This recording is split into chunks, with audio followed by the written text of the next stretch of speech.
जब जिंदगी बहुत संघर्ष में चल रही हो, बहुत दुख का जीवन चल रहा हो, बहुत कष्ट का जीवन चल रहा हो, बहुत कष्टमय जीवन चल रहा हो, तब शमी के 5 पत्ते, शमी के 5 पत्ते एक दुर्वा के साथ एक अक्षत चावल का एक दाना, वो भी हल्दी में भिंगोया हुआ हो या केसर में भिंगोया हुआ हो।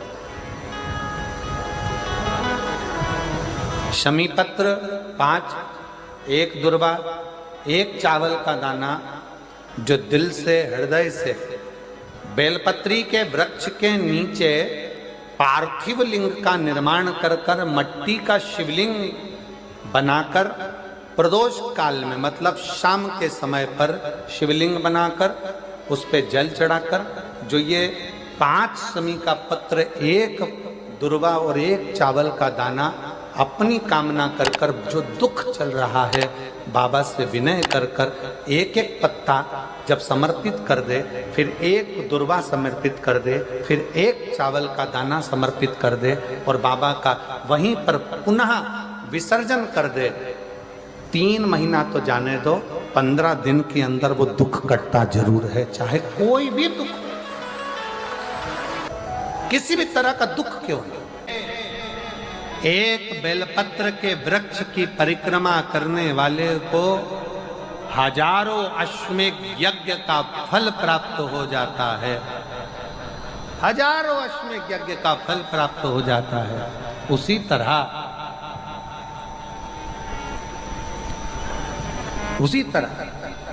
एक पार्थिव लिंग का निर्माण करने वाले को, मिट्टी का शिवलिंग का निर्माण कर कर पूजन करने वालों को 12 ज्योतिर्लिंग के शिवलिंग के दर्शन का पुण्य फल प्राप्त। बहुत ध्यान लगाकर सुनिएगा। एक बेलपत्री और उस बेलपत्री में एक चंदन की बिंदी और एक अक्षत का दाना मात्र रखकर भी अगर शिवालय पर चढ़ा दी जाती है, एक बेलपत्री, एक चंदन का बिंदी, और चंदन फिर निवेदन करेंगे। आज के जमाने में तुम लोग सब घिसा घिसाया, पड़ा पड़ाया, डब्बी का सामान ले लेकर, वो नहीं, चंदन की मुठिया रखो, थोड़ा सा भी घिसो, जरा सा भी घिसो, उसकी एक बिंदी और एक चावल का दाना जब हम भगवान देवादिदेव महादेव को समर्पित करते हैं, अपनी कामना कर कर समर्पित करते हैं, तो निश्चितता है, महापुराण की कथा कहती है, शंकर भगवान उसका फल शीघ्र प्रदान कर देते हैं। भले आपने कुछ करा ना करा, उसका फल तुम्हें मिल जाता है। में जाना, लोटा भरकर जल समर्पित करना, और कभी तुम्हारे जीवन में अगर तुमको लग रहा है कि मैं दुखों से पीछा छूट ही नहीं रहा, तब उस जगह पर बेलपत्री के मध्य भाग में पीला चंदन, ये जो पत्ती है और ये 2 पत्ती हैं, ये बड़ी पत्ती और ये बीच की जो 2 पत्ती हैं, इसके बीच में जो डंडी का भाग रहता है, जो बीच में डंडी का जो भाग है, बड़ी पत्ती और ये 2 छोटी पत्ती के मध्य में जो डंडी का भाग है, उस डंडी के भाग में पीला चंदन और एक अक्षत पीला, शंकर भगवान को आप अगर प्रदोष काल में समर्पित कर रहे हैं, तो ये निश्चित है कि धीरे धीरे कर कर वो दुख समाप्त होगा, वो दुख कटेगा ही। अंतर्गत वर्णन किया गया शंकर भगवान की आराधना में, शिव की आराधना में, जब तुम्हें लगता है कि तुम्हारा व्यापार नहीं चल रहा, कोई तुम्हें धोखा दे रहा है, लक्ष्मी नहीं आ रही, बहुत चिंता में पड़े हुए हो, बहुत टेंशन में जिंदगी चल रही है, बहुत बीमारियां तुमको घेर ली है और चारों तरफ अंधेरा ही अंधेरा नजर आ रहा है, तुमने विचार करा अब मैं तो मर जाऊं तो अच्छा, मैं सुसाइड कर लूं तो अच्छा, मैं मर जाऊं तो अच्छा, तो मरने से पहले एक काम कर कर देखना, शंकर भगवान की आराधना कर कर देखना, शिव पर एक लोटा जल चढ़ा कर देखना, और ज्यादा चिंता, ज्यादा टेंशन हो तो बेलपत्री के जड़ को घिसकर उसका चंदन बनाकर शंकर को लेपन कर कर उसकी भी आराधना कर कर देखना कि बेल चंदन का फल क्या है। बेलपत्र, एक बेल, ये कोई साधारण नहीं, एक बेलपत्र एक बेल, ये कोई साधारण नहीं, एक बेल। इसकी नीचे की डंडी से लेकर ये दो पत्तियां जहां लगी हैं और दो पत्ती से लेकर ये बीच की जो पत्ती है उसमें जो गैप है, उसमें जो जगह है, दिख रही है आपको? ये दो पत्ती से लेकर बीच की पत्ती के बीच में जो जगह खाली रहती है, 33 कोटि देवी देवताओं विराजमान रहते हैं इस बीच की जगह में। जब शिव जी को चढ़ाया जाता है तब इस पत्ती के बीच की जगह शंकर के शिवलिंग पर रखा जाता है, तो शिव जी इतने प्रसन्न होते हैं कि मेरी स्तुति करने के लिए ये भक्त 33 कोटि देवताओं को लेकर आया है, मेरी स्तुति करने के लिए। लोग चावल लाए, लोग अंबारियां लाए, धन लाए, दौलत लाए, संपदा लाए, पर एक शंकर का भक्त ऐसा होता है जो एक बेलपत्री के रूप में 33 कोटि देवताओं को, 64 योगिनियों को, आदि शक्तियों को शंकर को समर्पित करता है। कितना सुंदर संवाद है, कितना सुंदर बात कही कि भूल से भी किसी तीर्थ में नहीं गए, कहीं हमने गौदान नहीं करा, कहीं हम किसी तीर्थ में नहीं गए, हमने कहीं गौदान नहीं करा, हमने कहीं ब्राह्मण भोजन नहीं कराया, हम कहीं गंगा यमुना कावेरी सरस्वती नर्मदा छिपरा पुण्यवान नदी में हम स्नान नहीं कर पाए। शिव महापुराण की कथा कहती है भूलवश भी अगर पिपलेश्वर या बटकेश्वर किसी शिवालय पर भूल से भी अगर एक लोटा जल चढ़ जाता है तो देव अधिदेव महादेव सारे तीर्थों का फल अपने आप प्रदान कर देते हैं। भूल से भी चढ़,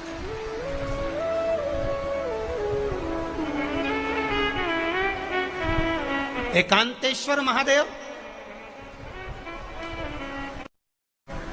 किसी तीर्थ में नहीं गए,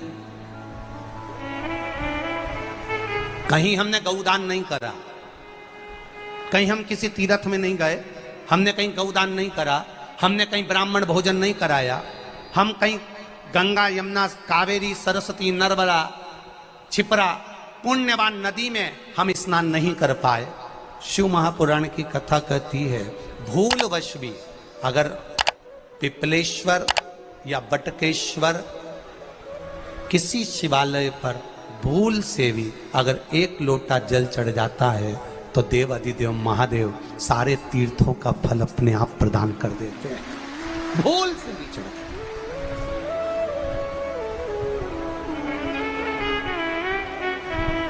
एकांतेश्वर महादेव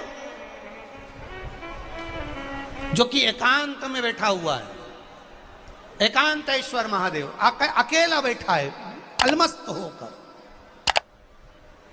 आप जा रहे हो गाड़ी लेकर, आप 4 व्हीलर गाड़ी में जा रहे हो, ट्रैक्टर में जा रहे हो, ट्राली में बैठकर जा रहे हो, क्रूजर में बैठकर जा रहे हो, 2 व्हीलर गाड़ी में बैठकर जा रहे हो और एकांतेश्वर महादेव का मंदिर दिख गया, कोई एकांत में, भले उसका नाम नहीं मालूम तुमको कि कौन सा महादेव, पर अकेला बैठा है जंगल में, वृक्ष की छांव में, एक ओटले पर, कोई दीवार नहीं, कोई जाली नहीं, कोई गेट नहीं, कुछ भी नहीं।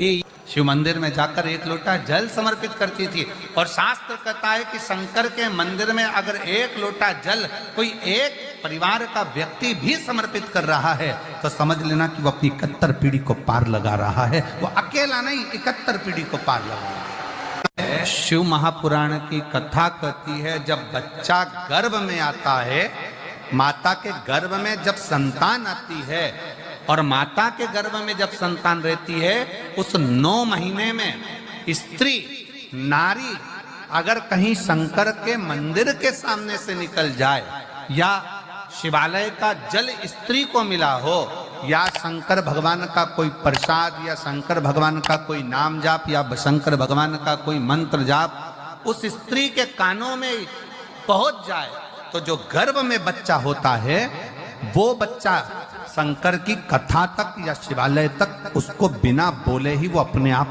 चला ही जाता है, पहुंच ही जाता है। उस गर्भ में रहने वाले बच्चे को भगवान शंकर के मंदिर के सामने से भी कोई गर्भवती स्त्री निकल कर चली जाती है तो उसका भी फल उसको प्राप्त हो जाता है। उसका भी फल उसको प्राप्त हो जाता है। और वो फल साधारण नहीं होता। क्यों? बेलपत्री को जब भी चढ़ाया जाता है तो पीछे की डंडी पकड़कर नहीं चढ़ाया जाता।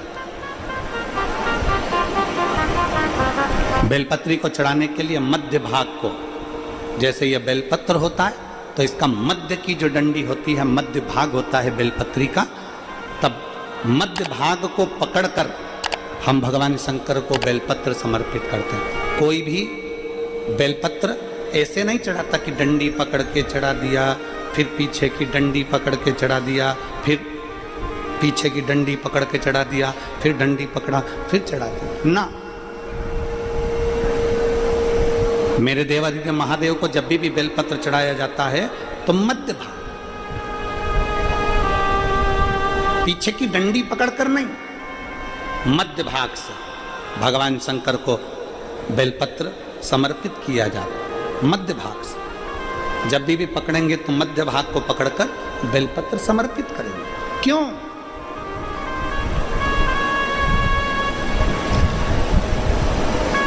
क्योंकि हमने भगवान शिव को मध्य भाग पकड़कर इसलिए समर्पित करा कि ये केवल बेलपत्र का मध्य भाग नहीं है मेरे शंभू, मेरे हृदय के मध्य भाग को मैं आपके चरणों में समर्पित कर रही हूं। मेरा दिल, मेरा हृदय, मेरा चित्त मैं आपको दे रही हूं। मध्य भाग एक विश्वास के साथ दे रही हूं। इतनी सुंदर बात नंदी ने कही है। नंदी ने ये बात जो कही वो वास्तव में बड़ी सुंदर है कि मान लो यदि कोई कार्य तुम्हारा हो नहीं रहा और पूरी दुनिया में तुमने कर कर देख लिया, बहुत प्रयास कर कर देख लिया, तो भी वो कार्य अगर तुम्हारा नहीं होता, तो फिर एक काम करो कि शिव की स्तुति करो, शंकर की स्तुति, शंकर का गुणगान, शंकर की भक्ति, शंकर का स्मरण।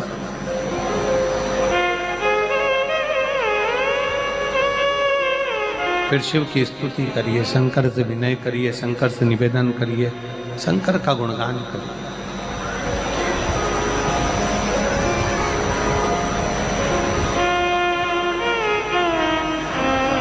पर भगवान की भक्ति होती कब?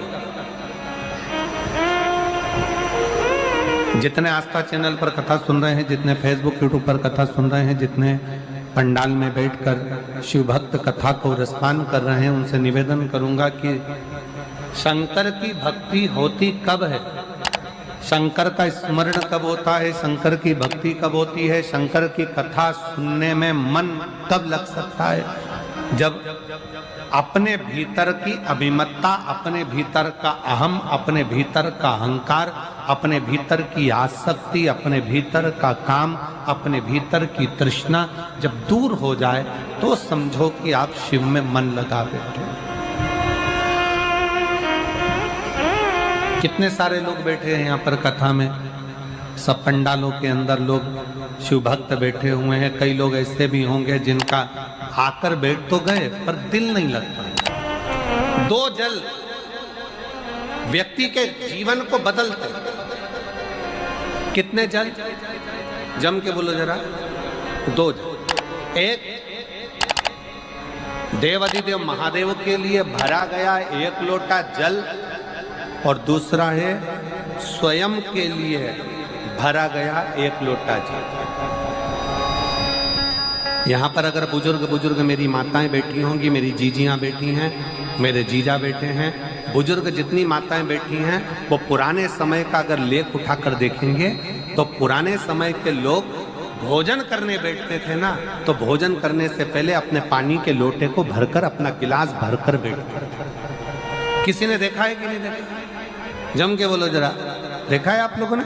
पुराने समय के लोग जब भोजन करने बैठते थे, पुराने समय के लोग जब भोजन करने बैठते थे तो अपना पानी का गिलास, अपना पानी का लोटा पहले भरकर आसन लग जाता था। बहू आसन लगा देती थी, बहू खाना बना देती थी, घर की पत्नी खाना बना देती थी, भोजन बना देती थी, घर के लोग भोजन दे देते थे। थाली कोई भी लगा कर ला कर दे, थाली कोई सजा कर ला कर दे, पर घर का जो व्यक्ति खाना खाने बैठता था, भोजन करने बैठता था, वो अपना पानी स्वयं भर कर बैठता।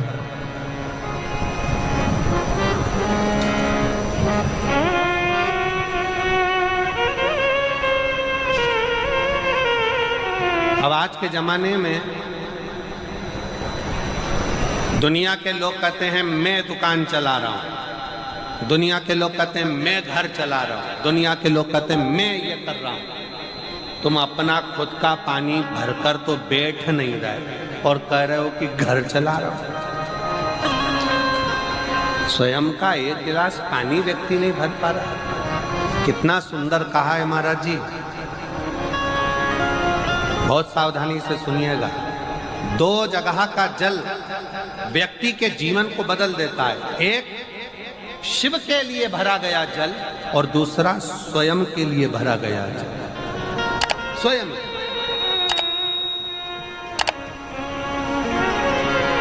शंकर के मंदिर में जा रहे हो, एक लोटा जल अपने घर से भरकर लेकर चले जाओ और अपने घर में जब तुम भोजन करने बैठ रहे हो, जब तुम रोटी खाने बैठ रहे हो, भोजन करने बैठ रहे हो, भोजन ग्रहण करने बैठ रहे हो, जब तुम भोजन को ग्रहण करने के लिए बैठ रहे हो, तब अपने घर में जब तुम भोजन ग्रहण कर